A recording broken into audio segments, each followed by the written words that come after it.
मान लो हमें भूख लगती है, अब भूख हमने तो बनाई नहीं, भूख तो है, हम क्या करें? ये प्रकृति है, इसमें हम कुछ नहीं कर सकते। सभी जीव जंतुओं की ये प्रकृति है, इसमें बताओ हम क्या कर सकते हैं? अब मन का अपना एक नियम है, तो मन विचार करता है। अब मन है और विचार की उसकी एक नियम है, एक प्रोसेस है, उसकी एक प्रकृति है, तो हम क्या करें? अगर ये चाहता है कि मेरा ऐसा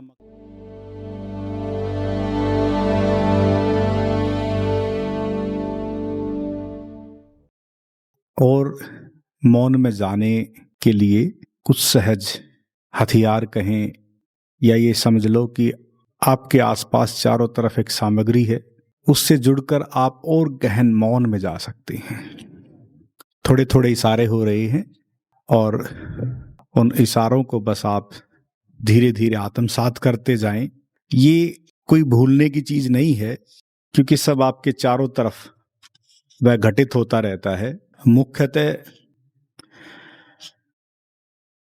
मौन में जो जाने के लिए जो सहयोगी है वो 5 तत्व हैं, और 5 तत्वों से आपका बहुत गहरा संबंध भी है, और 5 तत्व आपके चारों तरफ बाहर भी विद्यमान है।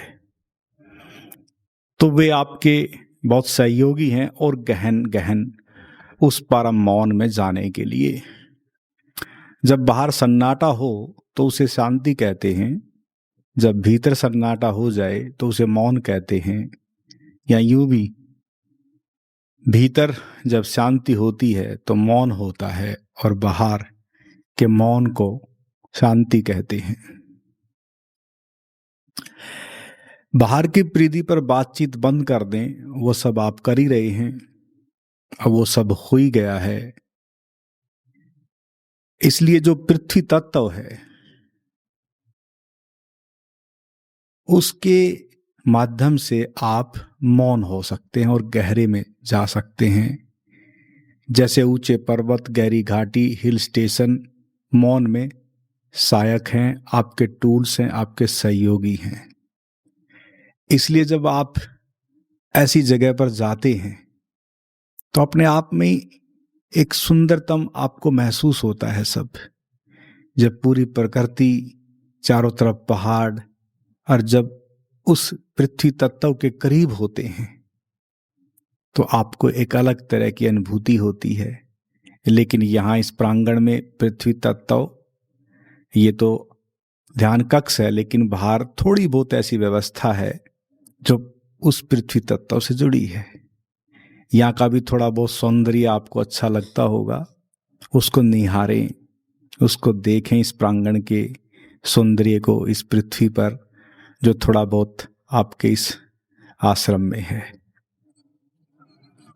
फिर दूसरा जल तत्व है। समुंदर के पास, किसी नदी या झरने के पास जो जल प्रताप जो गिरते रहते हैं, उसके करीब बैठें, उसके पास बैठने या उसको निहारते निहारते भी मौन आपके भीतर जो एक मौन, परम मौन की अवस्था है, वह सहयोगी बन जाता है। तो अब जैसे पृथ्वी तत्व तो यहां मौजूद है, लेकिन जल प्रताप या इस तरह की कोई नदी या झरना नहीं है, लेकिन हमारे यहां 1-1.5 किलोमीटर यमुना नदी बह रही है। अगर मौका, समय मिले तो उस नदी के किनारे बैठ जाना। भले ही वो कैसा भी पानी है उसकी चिंता ना करें, लेकिन बहुत प्यारा दृश्य बनता वहां। हम जाते रहते हैं, और यहां जब समय होता है तो साधक भी जाते हैं, और उस नदी को देखते देखते भी आप उस मौन में प्रवेश कर जाते हैं। यानी कि 5 तत्व आपको मौन में जाने के लिए सहयोगी होते हैं। और फिर अग्नि तत्व है। यज्ञ का महत्व इसी से जुड़ा है, उसके समीप बैठने से मौन घटता है।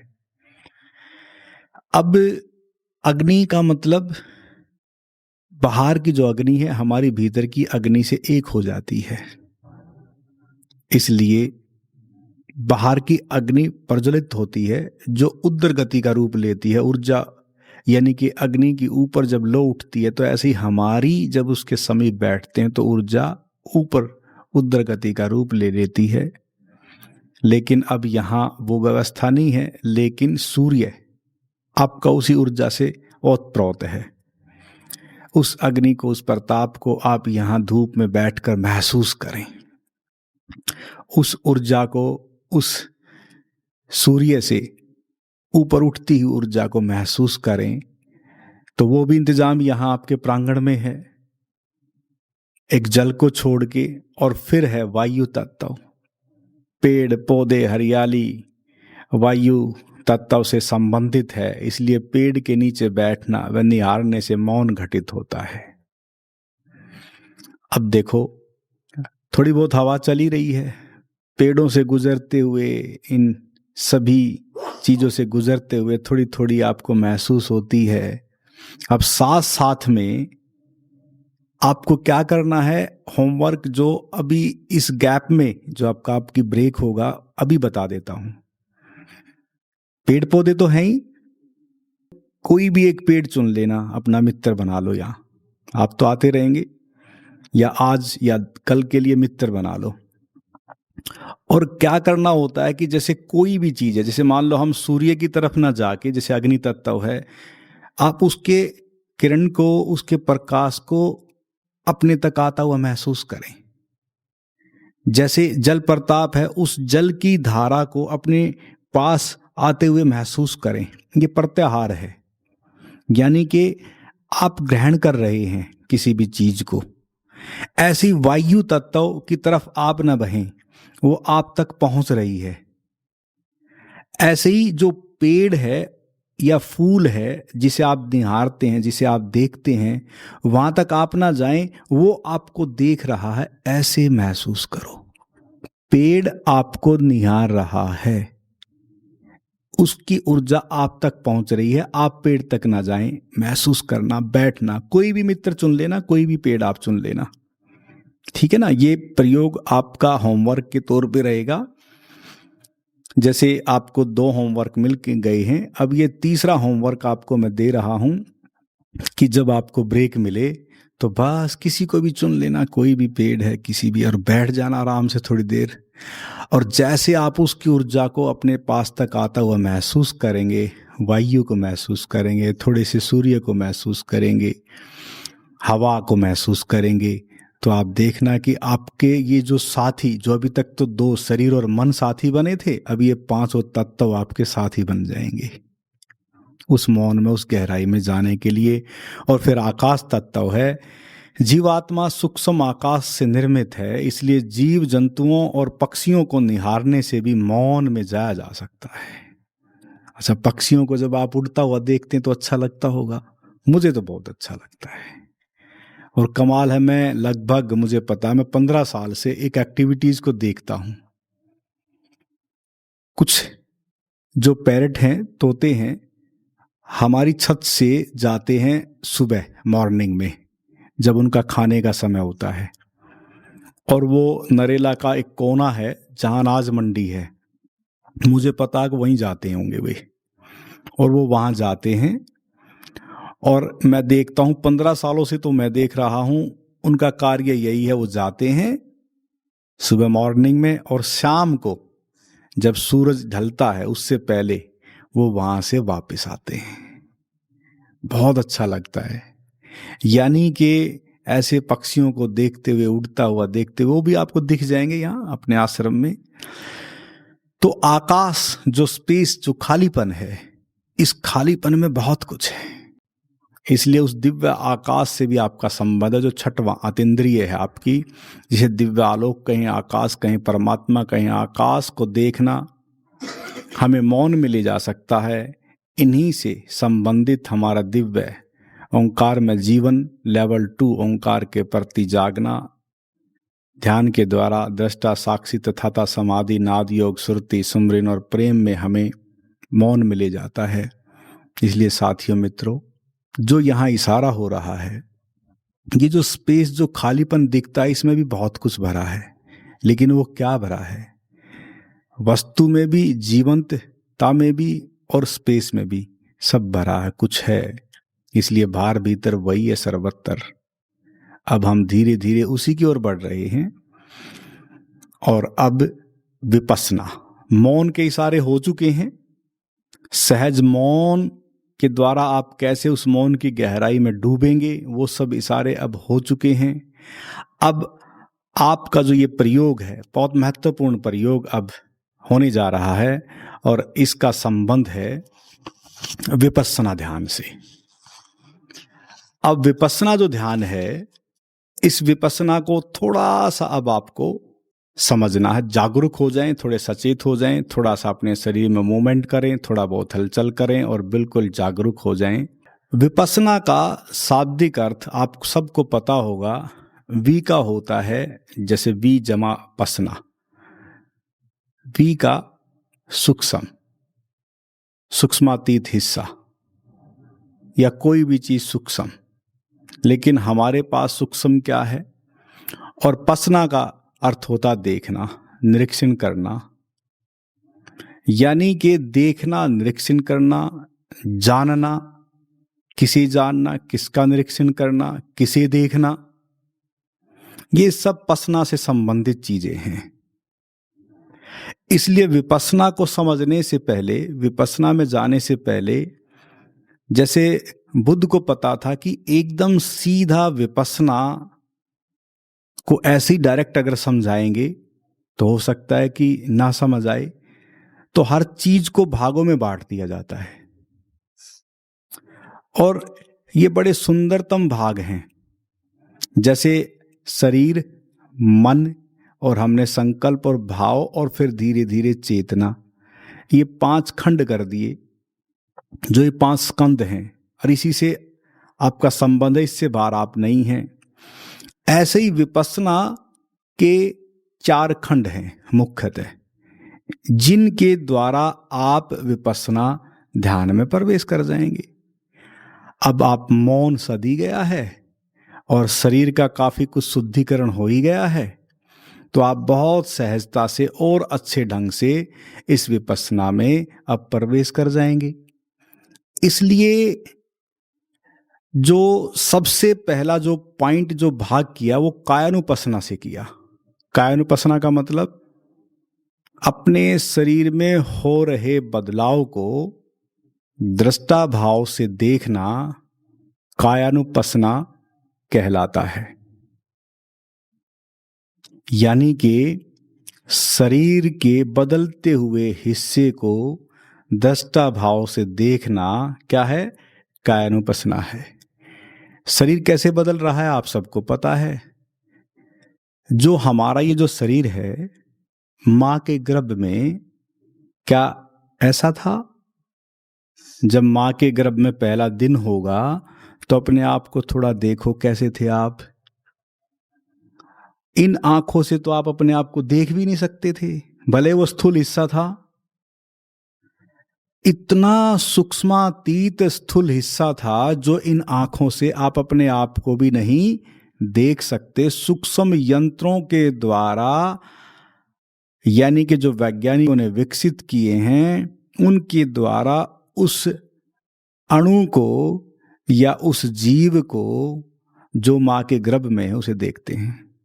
तो देखो फिर क्या बदलाव होती है, 9 महीने में क्या रूप बदल जाता है। फिर जब हम गर्भ से बाहर आते हैं तो क्या होते हैं, फिर क्या से क्या रूप बदलता है।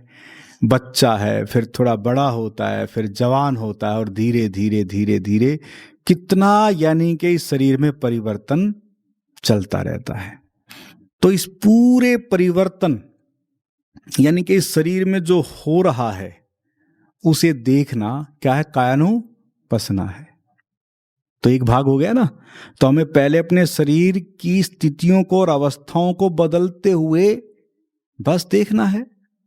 अब यहां क्या देखना है? अब देखो ना, बच्चे से या उस गर्भ से आप यहां तक पहुंच गए हैं, अब स्थिति में, इस अवस्था में बैठे हैं, तो अब आप क्या देखेंगे? अब यहां क्या देखना है? अब तो आपको बस केवल जो ये काया है इसे देखना कि इसमें बहुत कुछ अब भी बदल रहा है।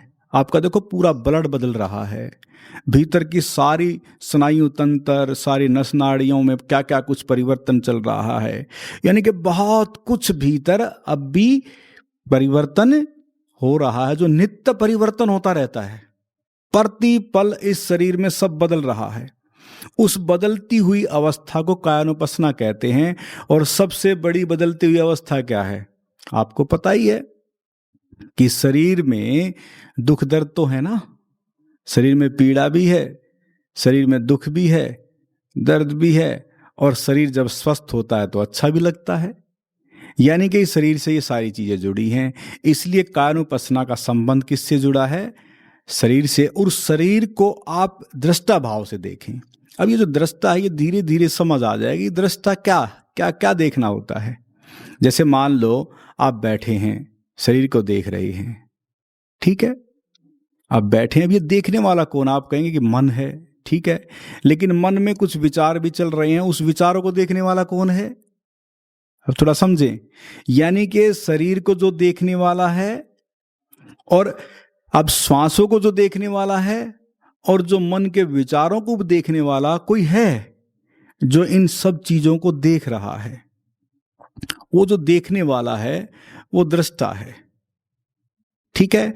तो पहली पसना जो हम कायानुपस्सना से जो आपका संबंध है वो इस शरीर से जुड़ा है। और फिर है वेदानुपस्सना। इस शरीर में दुखद व सुखद अनित्य बदलती हुई वेदना को दृष्टा भाव से देखना वेदानुपस्सना कहलाता है। देखो, अब जब आप ध्यान में बैठते हैं तो कई बार बैठते बैठते भी कभी सुखपूर्वक जब बैठते हैं तो सुखद अनुभूति होती है। कई बार शरीर में हो सकता पैर दुखने लग जाए, या कहीं हाथ दुखने लग जाए, या कहीं सिर में कुछ हो जाए, या कहीं बॉडी में कुछ हो जाए। यानी कि कहीं ना कहीं वेदना दुखद भी रूप ले लेती है और कभी सुखद भी रूप ले लेती है। तो जब ध्यान में हम बैठें तो अब यहां ध्यान करना, तो ध्यान से इस बात को जोड़ रहे हैं कि आपके शरीर में जो उस तल पर जो भी कुछ घटना घट रही है उस पूरी स्थिति के प्रति केवल देखना, केवल देखना और कुछ नहीं। तो पता क्या है, अगर वेदना होगी, दुख दर्द होगा, कहीं कष्ट होगा, तो देखते देखते कब कष्ट कट जाए आपको पता भी नहीं चलेगा। लेकिन आप उस दुख के प्रति केवल देखने का, मैंने कहा नहीं कि हिलाओ डुलाओ या उसको ऐसे करो या उसको ऐसे छेड़ो, नहीं, केवल बैठे बैठे देखना है बस। और देखते देखते हो सकता है कि कब वो कष्ट मिट जाए, कब वो वेदना खत्म हो जाए, बस आप फिर सुखद वेदना में पहुंच जाएंगे। जब उस सुखद में हो तो धीरे धीरे आप हो सकता है कि आगे की यात्रा पे निकल जाएं। इसलिए दुखद और सुखद वेदनाओं से आगे बढ़ना है। इसलिए जो वेदानुपस्सना है वो इस तल पर उस दृष्टि से आप देखना।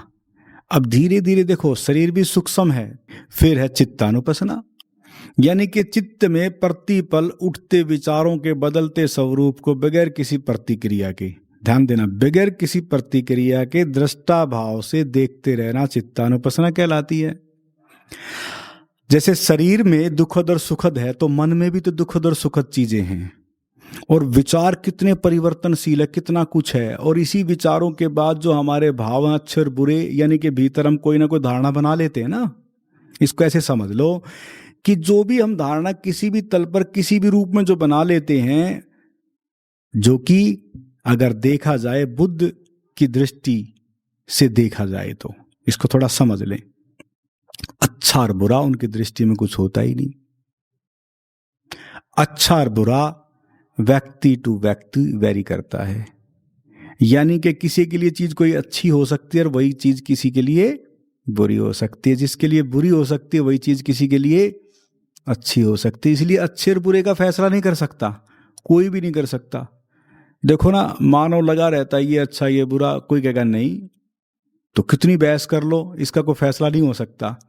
इसलिए चित्तानुपस्सना का मतलब बस क्या है कि किसी भी तरीके का बगैर भेदभाव, अगर आपको लगता है कि अच्छा है तो अच्छे विचार को देख लो, अगर आपको लगता है कि आपके हिसाब से बुरा है तो उस बुरे को देख लो। यानी कि देखना है। कई बार क्या होता है कि ध्यान में बैठे हैं और हम सोचते हैं कि अरे ये विचार क्यों आया, ये कैसे आ गया, ये कैसे आ गया। नहीं, आपका कोई काम नहीं है, आपका कोई फैसला नहीं है कि ये क्यों आया, किस लिए आया। केवल आपका क्या है, बिना किसी क्रिया प्रतिक्रिया के बस केवल आपको तो देखना है, दृष्टा भाव से देखना और कुछ नहीं करना। अच्छा और बुरा कुछ होता ही नहीं। तब आपको समझ आ जाएगा कि कुछ अच्छा बुरा नहीं होता। और तब जब आप उस दृष्टा भाव में प्रवेश कर जाएंगे तो कभी आपके कृत्य के द्वारा जो कहीं दूसरे को किसी तरह का बुरा लगता है वो आपके द्वारा कभी होगा ही नहीं, इतना मुझे पता है।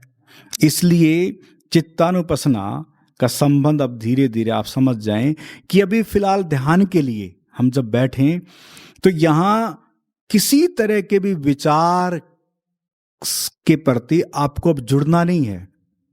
ये नहीं देखना कि ये क्यों आया, किस लिए आया, बस केवल देखना, बस देखना देखना, बस, और कुछ नहीं, कोई फैसला नहीं करना है।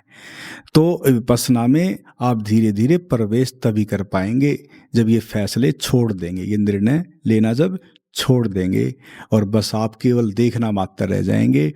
और फिर है धम्मानुपसना। पूरे अस्तित्व में प्रकृति अपने आप से चलायमान है, अर्थात इस प्रकृति को कोई चलाने वाला करता नहीं है। यह एक नियम के तहत चल रही है, इसमें कोई मैं मेरा कहने वाला नहीं है। इस सत्य परम सत्य को दृष्टा भाव से देखने को धम्मानुपसना कहते हैं। अब एक्टिव हो जाएं, बहुत महत्वपूर्ण विषय आ गया है, अब आप समझ जाएं। अब यहां इशारा हो रहा है कि इस पूरे अस्तित्व में अभी तक 99% धर्म के जगत में या आध्यात्मिक जगत में ज्यादातर लोगों की धारणा है वो ईसाई जगत है या वो इस्लाम जगत है या हिंदू जगत है या और पर शाखाएं शाखाएं पर शाखाएं हैं। ज्यादातर धारणा है कि कोई है जो चला रहा है, लेकिन यहां बुद्ध स्पष्ट इशारा कर रहे हैं धम्मानुपसना में, और बिल्कुल सब स्पष्ट इशारा क्या कर रहे हैं कि कोई ऐसा नहीं है जो कोई चला रहा है। वो कह रहे हैं कि ये अपने आप में एक नियम है जो चल रहा है, ठीक है, कोई चला नहीं रहा, ये अपने आप से चल रहा है। जैसे अब देखो, हम अपने से जोड़ते हैं, मान लो हमें भूख लगती है, अब भूख हमने तो बनाई नहीं, भूख तो है, हम क्या करें, है तो है, हम तो कुछ कर नहीं सकते। अगर भूख लगेगी तो भाई इसको तो खाना चाहिए, नियम है, इसमें हम तो कुछ कर ही नहीं सकते। यानी कि ये मानव के शरीर का नियम है, ये प्रकृति है, इसमें हम कुछ नहीं कर सकते। सभी जीव जंतुओं की ये प्रकृति है, इसमें बताओ हम क्या कर सकते हैं। तो इसलिए शरीर के तल का अपना एक नियम है, ठीक है। अब मन का अपना एक नियम है, अब मन विचार करता है। अब विचार हमने थोड़ी ना कोई ऐसी फैक्ट्री बनाई है कि हम अपने आप को कहते हैं कि हम विचार कर रहे हैं। अब मन है और विचार की उसकी एक नियम है, एक प्रोसेस है, उसकी एक प्रकृति है, तो हम क्या करें, है तो है, अब हमारे हाथ में तो है नहीं। अगर ये चाहता है कि मेरा ऐसा मकान हो, ये चाहता है कि मेरा ऐसा सब कुछ हो, या मैं ये करूं वो करूं, तो अब हमारे हाथ में क्या है, अब है तो है, मेरी प्रकृति है, इसमें मैं तो कुछ कर नहीं सकता। उसके लिए हम भाग दौड़ भी करते हैं, तो क्या करें, प्रकृति है, इसमें हम तो कुछ कर नहीं सकते। यानी कि हम अपने आप से अगर कुछ चीजों को देखें और अपने आप से अगर जोड़ें, तो यहां इशारा कर रहे हैं कि धम्मानुपसना का मतलब है कि जो एक नियम के तहत सब चीजें चल रही है। जैसे मान लो अग्नि का नियम क्या है भाई, अगर कोई भी उसके समीप जाएगा तो गर्मी महसूस होगी, और जो उसमें हाथ देगा, अब कौन हाथ दे रहा है, साधु है कि असाधु है कि कौन है, क्या मतलब, अग्नि का नियम क्या है, उसको कोई मतलब नहीं है। उसका नियम तो यही है कि भाई हाथ दोगे तो उसका काम क्या है, जलाने का, सीधा सा मतलब है। तो अब यहां जो धम्मानुपसना है, यहां बुद्ध बहुत स्पष्ट तौर से कह रहे हैं कि जो धारणा इस तरह की जो बनी हुई है, देखो अब विपश्यना चल रही है, बुद्ध का मार्ग चल रहा है, तो अब जो चीज है वो स्पष्ट तो करनी पड़ेगी। इसलिए हम भले ही कोई सोचें कि भाई नहीं हम तो त्रेतवादी हैं या द्वैतवादी हैं, या तो हम ये कहें कि परमात्मा है, फिर प्रकृति है, आत्मा है, वो आपका काम है, मेरा काम नहीं है। मैं अब यहाँ जो इशारा कर रहा हूँ, जो धम्म है, जो बुद्ध के द्वारा जो धम्म अब यहाँ हम प्रकट कर रहे हैं, वहां जाके आप पाएंगे कि वो कह रहे हैं कि नियम के तहत सब चल रहा है, बस। इसलिए मैंने इशारा किया था, ध्यान देना, पहले 70 में इशारा किया था कि ग्रेविटी पृथ्वी का नियम है आकर्षण का, वो अपनी तरफ ग्रेविटी यानी कि वो उसका नियम है, खींचे रखती है वस्तुओं को। ऐसी एक परम नियम है। अब इसको थोड़ा समझ लें। जैसे हमारे शरीर का नियम है, मन का नियम है, इस पृथ्वी का नियम है, 5 तत्वों का अपना बैलेंस का एक नियम है, ऐसे ही जो प्रकृति हमें खींचे हुए है, ऐसी एक परम नियम भी है। अब बुद्ध कह रहे हैं कि जैसे इन नियमों को हम समझ जाएं तो फिर परम नियम में प्रवेश होना आसान हो जाएगा। वो कहते हैं कि सब अनित्य है। देखो ध्यान देना, इस तल पर अनित्य का मतलब है कि सब बदल रहा है।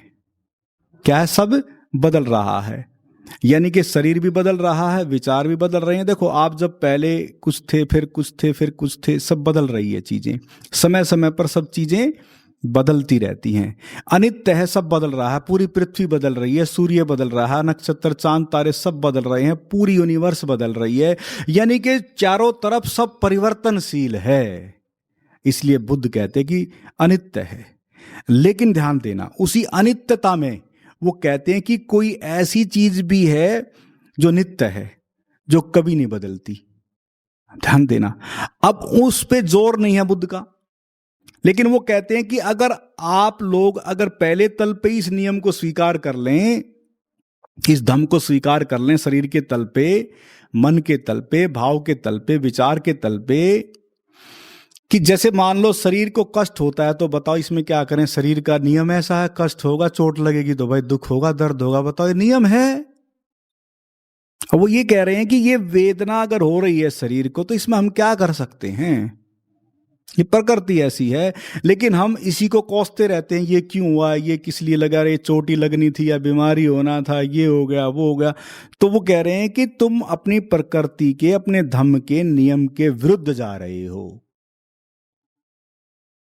समझ में आई? अगर आप किसी शिकायत से पहले तल पे ही भर गए तो फिर आगे कहां बढ़ पाओगे? इसलिए कायानुपसना, वेदानुपसना, चित्तानुपसना और फिर धम्मानुपसना।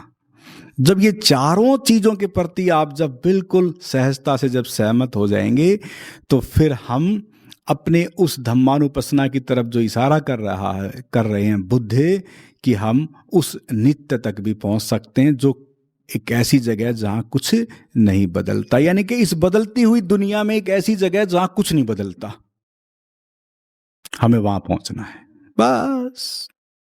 शरीर के तल पे सब बदल रहा है, श्वास बदल रही है, मन बदल रहा है, भाव बदल रहे हैं, संकल्प बदल रहे हैं, लेकिन एक ऐसी जगह है जहां कुछ नहीं बदलता। बस वहां पहुंचना है। और जैसे ही वहां पहुंचोगे तो समझ लो विपස්සना जो आप कर रहे हैं, उस विपස්සना का जो अरहत तत्व की जो बात थी, जो बुद्ध के बहुत शिष्यों ने उस अरहत तत्व को प्राप्त किया, एनलाइटेंड जिसे हम कहते हैं, बुद्धत्व जिसे हम कहते हैं। और कमाल है, अभी तक इस पृथ्वी पर जितने बुद्धत्व को प्राप्त हुए हैं उनमें सबसे ज्यादा संख्या विपස්සना ध्यान के द्वारा ही संभव हुई है।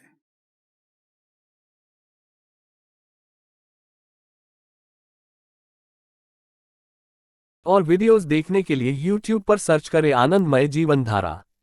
चैनल को सब्सक्राइब करें और आप अन्य वीडियोस देख सकते हैं।